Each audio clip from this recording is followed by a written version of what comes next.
పార్లమెంట్లో మహిళా bill వీగిపోతే TDP ఎంపీలు ఎందుకు సంబరాలు చేసుకున్నారని ప్రశ్నించారు వైఎస్ఆర్సీపీ ఎమ్మెల్సీ వరదు కళ్యాణ్. ఢిల్లీలో తెలంగాణ ముఖ్యమంత్రి రేవంత్ రెడ్డితో టీడీపీ ఎంపీలు ఎందుకు భేటీ అయ్యారని ప్రశ్నించారు. దీని వెనక అసలు ఉద్దేశం ఏంటని, దీనికి మీరేం సమాధానం ఇస్తారని ఏపీ పీసీసీ చీఫ్ షర్మిలను వరదు కళ్యాణ్ ప్రశ్నించారు.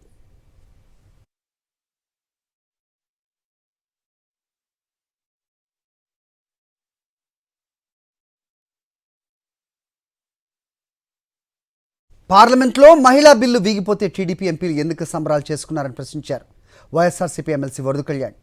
ఢిల్లీలో తెలంగాణ ముఖ్యమంత్రి రేవంత్ రెడ్డితో టీడీపీ ఎంపీలు ఎందుకు భేటీ అయ్యారని ప్రశ్నించారు. దీని వెనక అసలు ఉద్దేశం ఏంటని, దీనికి మీరేం సమాధానం ఇస్తారని ఏపీ పీసీసీ చీఫ్ షర్మిలను వరదు కళ్యాణ్ ప్రశ్నించారు.